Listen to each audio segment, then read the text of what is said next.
अब इंडिया और इंग्लैंड के बीच सेकंड टेस्ट मैच चल रहा है। 2 दिन का खेल हो चुका है। तो मैं आपसे डे 1 और डे 2 इन दोनों दिनों का एनालिसिस करूंगा अपने वीडियो में, और आगे डे 3 डे 4 पे क्या हो सकता है उसकी भी बात करेंगे। तो पहले तो हम दोनों टीम ने क्या टीम सिलेक्शन रही उसकी बात करते हैं। टॉस इस बार फिर से विराट कोहली हारे, और ये बड़ी सरप्राइजिंग बात है कि उनका टॉस में जो बैड लक है, क्योंकि वो WTC फाइनल में भी टॉस हारे, और जो पिछला 2018 टूर था जब इंडिया इंग्लैंड आई थी तब वो पांचों टेस्ट मैच में टॉस हारे थे, और यहाँ भी वो पहले टेस्ट मैच में भी टॉस हारे और दूसरे में भी। और रूट के साथ जो उनका टॉस का मामला है, इसमें मैं देख रहा था कि 11 टेस्ट मैचेस में इन्होंने आपस में टॉस की है, जिसमें से कोहली सिर्फ एक बार टॉस जीते। तो खैर, टॉस तो कोहली ने हारी, पर जो पहले दिन का खेल रहा तो उसमें कोहली जरूर खुश थे।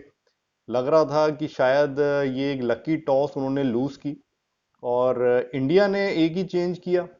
उन्होंने ईशांत शर्मा को खिलाया शरदल ठाकुर की जगह, और इंग्लैंड ने 3 चेंजेस किए। मोइन अली को टीम में लाए, हमीद को मौका दिया, और साथ में उनको ब्रॉड को बाहर करके वुड को खिलाना पड़ा। और इंडिया के ओपनर्स ने इस बार कमाल किया, और ये मुझे एक्सपेक्टेड भी था कि हमारे ओपनर्स अच्छा खेलेंगे, ये मैंने पहले भी कहा था। राहुल ने अपनी बढ़िया फॉर्म जारी रखी, और इस मैच में उन्होंने बढ़िया सेंचुरी लगा के दिखाई, और इतनी बढ़िया उन्होंने टेक्निक और ये चांसलेस इनिंग ये खेल के दिखाई कि सब इम्प्रेस हो गए। यहाँ पर मैं माइकल वॉगन जो इंग्लैंड के एक्स क्रिकेटर है उनका भी बयान सुन रहा था। तो वो इस बात से सरप्राइज थे कि राहुल इंडिया के फोर्थ चॉइस टेस्ट ओपनर है, क्योंकि राहुल को मौका मिला। अगर शुभम गिल जैसे इंजर्ड हुए और उसके बाद मयंक अग्रवाल इंजर्ड हुए तब राहुल को मौका मिला, वरना राहुल को एज ए ओपनर तो मौका ही नहीं मिलता। तो इस बात पे वॉगन सरप्राइज थे कि fourth choice test opener Rahul को बनाया हुआ है और उनको मौका मिला है, और वो इतनी बढ़िया उन्होंने टेक्निक जो दिखाई है।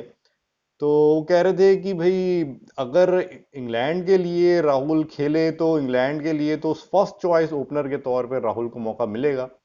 तो लगता है कि राहुल की इनिंग से वॉगन हैरान भी थे और परेशान भी थे, पर राहुल ने वाकई बढ़िया इनिंग खेली। और यहाँ पे मुझे लग रहा है कि राहुल मेरी एक प्रिडिक्शन तो सही साबित कर देंगे। अगर आपको ध्यान हो मैंने अपना जो प्रिडिक्शन वीडियो बनाया था तो उसमें मैंने 9 प्रिडिक्शंस अबाउट दिस सीरीज में वीडियो है, मैं उसका लिंक भी दे दूंगा। तो उसमें मैंने प्रिडिक्शन की थी कि इस सीरीज में टॉप स्कोर कौन मारेगा एक इंडिविजुअल इनिंग में।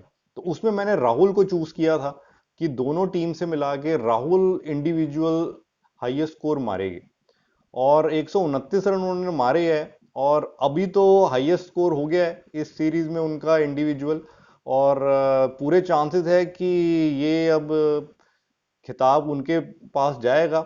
शायद कोई और प्लेयर इस सीरीज में 129 से ज्यादा ना मार पाए। तो देखते हैं, लगता है राहुल मेरी ये प्रिडिक्शन तो सही साबित कर देंगे। और उधर से फिर हम रोहित का भी देखें, रोहित ने भी अब की बार बढ़िया एक बड़ा स्कोर मार के दिखाया। ऑलमोस्ट उन्होंने 85 रन या 87 रन मारे, और अभी तक उनको अच्छी स्टार्ट मिल रही थी इंग्लैंड में जिसको वो कन्वर्ट नहीं कर रहे थे। पर अब की बार रोहित ने कन्वर्ट करके दिखाया, और ये बढ़िया इनिंग खेल के दिखाया कि फॉरेन में भी बाहर जाके भी वो ओपनर के तौर पे टेस्ट मैचेस में रन मार सकते हैं। और फिर हम देखिए पुजारा पुजारा एक बार फिर फेल रहे, और जो फेल भी रहे तो ऐसा नहीं कि एक ही बारी में वो आउट हो गए, उससे पहले भी 2 बार उन्होंने मौके दिए। एक बार उनकी बहुत क्लोज एलबीडब्ल्यू शाउट थी, उसमें वो बच गए, और फिर स्लिप्स में भी एक कैच मिस हुई। पर इसके बाद भी पुजारा मौके का फायदा नहीं उठा पाए और आउट हो गए। और बिल्कुल पुजारा तो बिल्कुल लो कॉन्फिडेंस में नजर आ रही है, और कुछ उनकी टेक्निक भी मेरे को सही नजर नहीं आ रही, क्योंकि मैं कुछ जैसे कमेंट्स भी पढ़ रहा था व्यूअर्स के। तो उनका कहना है कि पुजारा में भी थोड़ा तेज खेलने की कोशिश कर रही है, उनके ऊपर प्रेशर है कि स्ट्राइक रेट अच्छा रखे, तो इसलिए उनकी गेम खराब हो गई है। पर मैं इस बात से एग्री नहीं करता, क्योंकि हम देखें पुजारा कोई शॉट्स मारते हुए तो आउट नहीं हो रहे कि तेजी से रन बनाने के चक्कर में वो शॉट्स मारते हुए आउट हो रहे हो। हम उनके डिसमिसल्स अगर देखें तो वो तो डिफेंड करते हुए ही आउट हो रहे हैं। स्लिप्स में कैच हो रही है डिफेंड करते हुए, या एलबीडब्ल्यू इस तरीके से आउट हो रही है। तो यहाँ पर मुझे ये बात नहीं लगती है, ये तो कहीं पे मैंने पुजारा के ऊपर वीडियो भी बनाया था जिसपे मैंने पूरा ये डिस्कस किया था कि क्या रीजंस हो सकते हैं। तो मेरे को तो यही लग रहा है कि उनके में भी रिफ्लेक्सेस पुअर हो गए हैं, जैसे आई साइड का होता है, तो उनको शायद उतने अच्छे से बॉल ही नजर नहीं आ रही है। अगर इसमें 5-10% भी कमी आ जाए रिफ्लेक्सेस में, तो जो बॉल बल्ले के बीच में लगनी चाहिए, थोड़ा सा वो अगर 2 इंच भी साइड में लगेगी तो बल्ले का एज लेके वो स्लिप्स में जाएगी, या प्लेयर एलबीडब्ल्यू आउट होगा या बोल्ड होगा। तो यहाँ पे मुझे थोड़ा उनके साथ आई साइड इशू लग रहा है, और ऐसा जब इशू हो तो फिर बहुत मुश्किल रहता है फिर उसको करेक्ट करना। और कोहली ने इस बार थोड़े बहुत रन मार के दिखाए, और वो थोड़े बहुत रन तो मार रही है, हालांकि बड़ा स्कोर नहीं मार पा रहे, पर जो उन्होंने 40+ की इस बार इनिंग खेली, तो उससे ये रहा कि हमारा मिडिल ऑर्डर बिल्कुल एकदम से कोलैप्स नहीं हुआ। और जब ये दिन खत्म हुआ डे 1, तो जो इंडिया की पोजीशन थी, ऑलमोस्ट 275 रन्स बना लिए थे और 3 विकेटें गिरी थी। तो ये सिचुएशन थी कि बिल्कुल एडवांटेज इंडिया के हाथ में आ गई थी। और जो रूट भी, मैं दिन खत्म होने के बाद काफी दुखी हो गए, सोच रहे हो गए कि ये मैंने क्या कर दिया जो इंडिया को पहले बैटिंग के लिए बोल दिया। और जब डे 2 स्टार्ट हुआ, तो तब यही सोचा जा रहा था कि मे बी इंडिया 450 बना देगी, 425 या 475, मतलब 400 से नीचे तो कोई सोच ही नहीं रहा था। पर यहाँ पर फिर से जो हमारी, मैं कहूँगा जो 3-4-5 की वीकनेस है, ये हमारी बैटिंग की वीकनेस है। ये मैंने पहले भी कहा है हमारी बैटिंग लाइनअप में, और वो फिर से इस बार एक्सपोज हुई। रहाने फिर रहाने ने कुछ नहीं किया, एक रन ही बना पाए। और राहुल शुरू में इस बार आउट हो गए, पर वो बहुत अच्छी इनिंग खेल के आउट हुए। आप उनसे एक्सपेक्ट नहीं कर सकते कि 129 रन मारे हैं पहले दिन, तो अब दूसरे दिन भी वही मारेगी। जो बाकी बैट्समैन हैं, जो हमारे स्पेशलिस्ट बैट्समैन हैं, जैसे रहाने साथ थे, तो रहाने को कुछ करके दिखाना था, कुछ रन मार के दिखाने थे, 40-50 रन तो मारते, पर नहीं मारे। अब मैं रहाने का पहले भी क्रिटिसाइज कर चुका हूं, तो ज्यादा नहीं कहूंगा। मेरे अकॉर्डिंग तो रहाने का भी ये लास्ट टूर ही है। अब कितना उनको मौके देते हैं, जो हमारे व्यूअर्स है, कई रहाने फैंस है, वो तो चाहते हैं कि नहीं पूरी सीरीज में खिलाए, तो ठीक है खिलाते हैं पूरी सीरीज में। और जब तक पूरी तरह अच्छी तरह फेल ना हो तो उनको मौका दिया जाए, देखा जाए कि कोशिश यही है। मेरे को लग रहा है कि टीम मैनेजमेंट की भी और हमारे व्यूअर्स की भी, कि किसी मैच में रहाने हाफ सेंचुरी मार दे, या शायद गलती से सेंचुरी मार दे, तो फिर अगले 10 मैचेस के लिए उनकी जगह पक्की रहे। पर लेट्स सी कि क्या रहता है। और क्योंकि उसके बाद फिर पंत ने रन मारे और जडेजा ने भी रन मारे, और यहाँ पे मैं यही कहूंगा इन दोनों ने अच्छी इनिंग्स खेली है। इन दोनों के ऊपर उंगली उठाना कि ये और खेल सकते थे, जल्दी आउट हो गए, वो सही नहीं रहेगा। पंत विकेट कीपर बैट्समैन है, जडेजा भी एक जेन्युइन ऑलराउंडर की हैसियत से ही खेल रही है। हालांकि इंग्लैंड में उनका बैटिंग में रोल ज्यादा है, पर वो एक जेन्युइन ऑलराउंडर ही है, स्पेशलिस्ट बैट्समैन नहीं है। तो उन्होंने जो कंट्रीब्यूट किया है, अच्छा कंट्रीब्यूट किया है।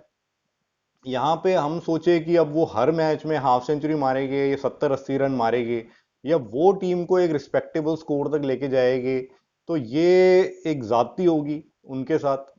ये हमारे मिडिल ऑर्डर को अच्छा खेल के दिखाना होगा, या हमें उनको रिप्लेस करना होगा, दूसरे प्लेयरों को मौका देना होगा।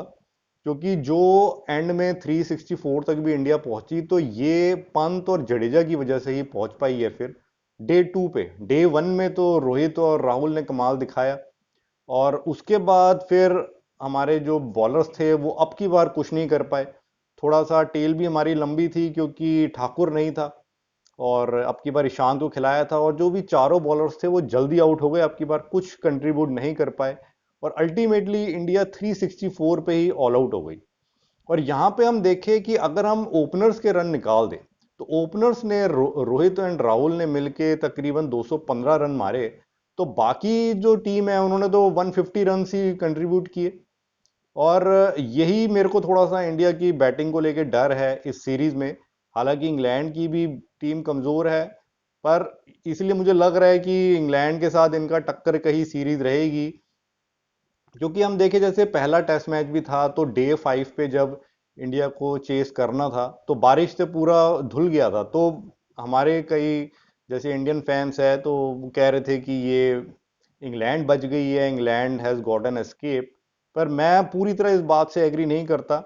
हालांकि पलड़ा इंडिया का भारी था और इंडिया का जीतने के ज़्यादा चांसेस थे, ये तो मैंने अपने पहले वीडियो में बोला था। पर इसको मैं एस्केप नहीं कहूँगा कि एस्केप हो गया था इंग्लैंड का, क्योंकि एस्केप हम तब कहते हैं कि दूसरी टीम का कोई चांस ही ना हो, या अगर बहुत कम चांस हो, मे बी 5% या 10%, तो हम उसे कहेंगे कि वो टीम बच गई है, कि एस्केप हो गया। पर जैसे ही इंडिया का मिडल ऑर्डर है और जो थोड़ा हमारे बॉलर्स जल्दी आउट हो जाते हैं, तो उसमें फिर उस मैच में भी अगर कुछ भी हो सकता था, क्योंकि उसमें राहुल आउट हो गया था सेकंड इनिंग में और रोहित था। अगर रोहित, वो मैच अगर चलता पांचवें दिन और रोहित जल्दी आउट हो जाता, तो वो गेम बिल्कुल ओपन हो जाता, तब 50-50 गेम हो जाता वो। तो मैं इसलिए उसको एस्केप नहीं कहूंगा। हालांकि पलड़ा इंडिया का भारी था। और यहां पर अभी हम आगे भी देखें, अब डे 3 डे 4, तो इंग्लैंड ने अपनी सेकंड इनिंग में एक इनको ठीक स्टार्ट मिली है। हालांकि इंडिया खुश होगी क्योंकि उनको इंग्लैंड की भी 3 विकेटें गिर गई है, उन्होंने 110 रन बना लिए, जिसमें जो रूट ने फिर से अब की बार अच्छी पारी खेली है और वो अनबीटन खेल रहे हैं। उधर से रोरी बर्न्स 49 रन बना के आउट हुए, वो अच्छा अब की बार उन्होंने कंट्रीब्यूट किया। और बाकी उनके प्लेयर नहीं चल पाए, हमीद को मौका मिला पर पहली बॉल ही वो मिस कर गए। हालांकि सिराज की वो अच्छी बॉल थी, बॉल आगे डाल दी थी सिराज ने, पर बॉल में कोई मूवमेंट नहीं हुई थी।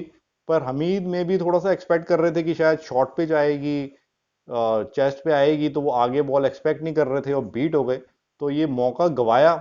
और उधर से सिबली सिबली की तो ये अजीब सी वीकनेस है कि वो लेफ्ट साइड पे लेग पे जो फ्लिक करते हैं, तो बॉल को हवा में उछाल देते हैं और आगे वो 45 डिग्री एंगल पे जाती है। और वहां पे पहले टेस्ट में भी, मैच में भी वो कैच आउट हुए, इससे पहले भी मैंने देखा है उन्हें इस तरीके से आउट होते हुए, और इसीलिए वहां पे फील्डर प्लेस था। तो मे भी शायद वो थोड़ा सॉफ्ट हैंड से नहीं खेलते, टेक्निकल एरर है। पर सिबली का भी देखे तो वो ज्यादा तेज भी नहीं खेलता। तो ये इंग्लैंड वाले भी सिबली को देखते हैं कब तक ट्राई करते हैं।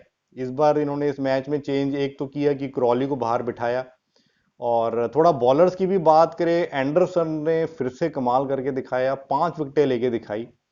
और यहां पर अब मैं तो यही सोच रहा था, एंडरसन जितनी बढ़िया बॉलिंग कर रही है, तो उनकी भी एज हो गई है, वो भी रिटायर तो उन्होंने होना है, अभी नहीं तो अगले साल रिटायर हो गए। तो इंग्लैंड जो बैटिंग में स्ट्रगल कर रहा है, तो बॉलिंग में भी स्ट्रगल हो सकता है करने लगे फिर। इन बॉलर्स भी उनको अच्छे, थोड़ा यंग बॉलर्स को निकल के आना पड़ेगा। सिर्फ एंडरसन के भरोसे इंग्लैंड नहीं रह सकता। ओली रोबिन्सन उनको अच्छा एक ऑलराउंडर मिल रहा है, पर और भी उनको अच्छा चाहिए। जैसे मार्क वुड को 3 विकेटें तो मिली, पर मार्क वुड इतना कुछ खास मेरे को लगा नहीं। उनकी बॉलिंग एवरेज भी ज़्यादा है, जो कैरियर एवरेज है वो भी ऑलमोस्ट 33-34 है। और मार्क वुड थोड़ा बॉल को पटकता है, तो मे बी साउथ अफ्रीका जैसे हो गया, वहां की पिचेस में वो अच्छी बॉलिंग साबित हो सकती है। बट इंग्लैंड के हिसाब से तो बॉल जो थोड़ा आगे डाले, स्विंग कराए, वैसा बॉलर सक्सेसफुल है। तो ये मैं थोड़ा सरप्राइज हूँ कि मार्क वुड को इंग्लैंड वाले क्यों इतना प्रमोट कर रहे हैं। वो इंग्लिश कंडीशंस के हिसाब से तो एक जो एक प्रॉपर बॉलर होना चाहिए वैसा नहीं लग रहा, थोड़ा दूसरे टाइप का मेरे को बॉलर लगा, एक फास्ट बाउंसी पिच पे वो ज्यादा अच्छा कर सकता है। पर अब हम डे 3 और डे 4 का भी देखें कि क्या एक्सपेक्ट हम कर सकते हैं। तो यहाँ पर अब पलड़ा तो मैं इंडिया का ही भारी कहूंगा, क्योंकि 364 इंडिया ने बनाए, तो ये जो होना चाहिए था इंडिया को, मे बी 425 450 तक बनाने चाहिए थे, उससे तो कम है, पर फिर भी एक अच्छा टोटल है। और इंग्लैंड की भी 3 विकेटें गिर गई है, उनके अराउंड 110 115 रन है। तो उनको अभी मेहनत करनी पड़ेगी कि ऐसा ना हो कि इंडिया को ज़्यादा लीड मिल जाए, क्योंकि इंग्लैंड की भी बैटिंग थोड़ी शेकी ही है। पर यहाँ पे इंग्लैंड के पास एक ये एज है कि उनकी बैटिंग में डेप्थ है। जैसे इंडिया की बैटिंग नंबर 7 पे खत्म हो गई थी इस मैच में जडेजा के बाद, पर यहाँ पर इंग्लैंड के पास नंबर 7 पे मोइन अली आएगी, उसके बाद 8 पे सैम करन ने आना है, और फिर ओली रोबिन्सन। तो ये नंबर 9 तक तो उनकी बैटिंग अच्छी जा रही है। ओली रोबिन्सन भी अच्छा, ये हम सोच सकते हैं कि 30-40 रन या maybe even half century, अगर दिन अच्छा हो उसका तो वो मार सकता है। तो यहाँ पर एक तो मुझे ये लग रहा है कि इंग्लैंड का थोड़ा एंड तक जाएगा डे 3 पे, वो उनके टेल एंडर्स या बॉलर्स इतनी जल्दी आउट नहीं होंगे। तो मुझे इसलिए इंग्लैंड अपनी पहली इनिंग में 300 का स्कोर तो टच करती नजर आ रही है, और इंडिया यही चाहेगी कि इंग्लैंड को उससे पहले आउट कर ले, ताकि लीड एक बड़ी इंडिया लेने की कोशिश करे, 100 रन या उससे भी ज्यादा। पर जो मुझे लग रहा है कि इंडिया इतनी बड़ी लीड नहीं ले पाएगी, इंग्लैंड 300 रन क्रॉस करेगी, और लीड तो लगता है इंडिया ही लेगी, मे बी अराउंड 50 रन या 60 रन की लीड। और उसके बाद अब इंडिया की जो बैटिंग आएगी, तो एक यही डर है कि अगर ओपनर्स जल्दी आउट हो गए तो क्या हम एक बड़ा अच्छा स्कोर पुट कर सकते हैं बोर्ड पे, जिस तरीके से हमने देखा है पहले टेस्ट में भी, पहली इनिंग में भी, और अभी इसमें भी, कि काफी जल्दी हमारी आखिरी 7 विकेटें गिर गई डे 2 पे। तो उसमें फिर कुछ भी हो सकता है, ये तो देखना होगा कि, पर मुझे लग रहा है कि अब की बार मे बी एक ओपनर शायद जल्दी आउट होगा इंडिया का, और दूसरा थोड़े बहुत अच्छे रन मारेगा, मे बी हो सकता है हाफ सेंचुरी लगाए। पर फिर जो इंडिया की बैटिंग है, जैसे मिडल ऑर्डर है और बाकी हमारे बॉलर्स भी अब की बार थोड़े टेल ज़्यादा है, तो मुझे लग रहा है may be India second inning में उतना अच्छा टोटल ना पुट कर पाए, अराउंड 200 तक। मैं गैस कर रहा हूँ कि इंडिया 200 तक शायद सेकंड इनिंग में बनाएगी, और मे बी अराउंड 250 260 का टारगेट इंग्लैंड को मिलेगा आखिरी इनिंग में चेस करने के लिए। और फिर वो देखना होगा कि फिर क्या होता है। तो ये तो मेरा गैस ही है, हालांकि मैं चाहूंगा कि इंडिया अच्छा करे, और इंग्लैंड को जल्दी आउट करे, लीड ज़्यादा रखे, और सेकंड इनिंग में भी अच्छी बैटिंग करे, ताकि टारगेट ज़्यादा से ज़्यादा हो। So that is just my gas. Let's see क्या रहता है डे 3 डे 4 पे। मैं आपसे अब डे 4 के ख़त्म होने पे आपसे आगे बात करूंगा, डे 3 और डे 4 की भी बात करूंगा, और अगर मैच पांचवें दिन जाता है तो तब क्या पॉसिबिलिटीज़ है, क्या रहता है, उसके बारे में बात करेंगे। Okay then friends, let's enjoy day 3 and day 4.